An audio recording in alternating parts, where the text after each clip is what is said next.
നമസ്കാരം. നേരത്തെ കാലത്തെ തുടരുന്നു. ആദ്യം നോക്കാം ഈ മണിക്കൂറിലെ തലക്കെട്ടുകൾ. മാസപ്പടി കേസിൽ മാത്യു കുഴൽനാടന്റെ ഹർജിയിൽ ഇന്ന് വിധി.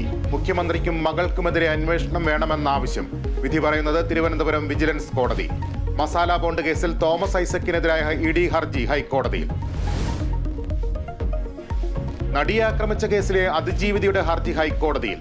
മെമ്മറി കാർഡ് നിയമവിരുദ്ധമായി പരിശോധിച്ചതിൽ അന്വേഷണം വേണമെന്ന ആവശ്യം. ഹൈക്കോടതിയുടെ മേൽനോട്ടത്തിൽ പ്രത്യേക പോലീസ് സംഘം അന്വേഷിക്കണമെന്ന് ഹർജി.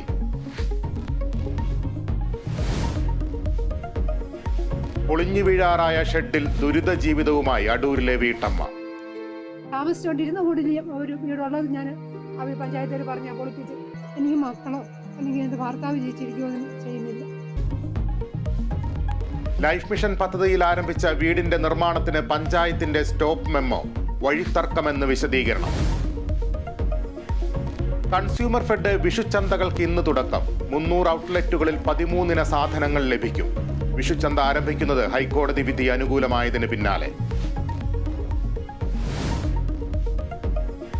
എറണാകുളം കോതമംഗലത്ത് കാട്ടാന കിണറ്റിൽ വീണു. ആനയെ കരകയറ്റാൻ ശ്രമം.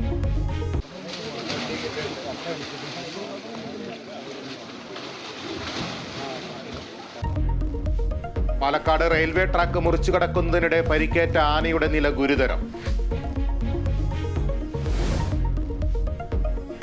IPL-ൽ മുംബൈ ഇന്ത്യൻസിന് 2ാം ജയം. റോയൽ ചലഞ്ചേഴ്സ് ബംഗളൂരുവിനെ തകർത്തത് 7 വിക്കറ്റിന്. ഇന്ന് ലക്നൗ ഡൽഹി പോരാട്ടം.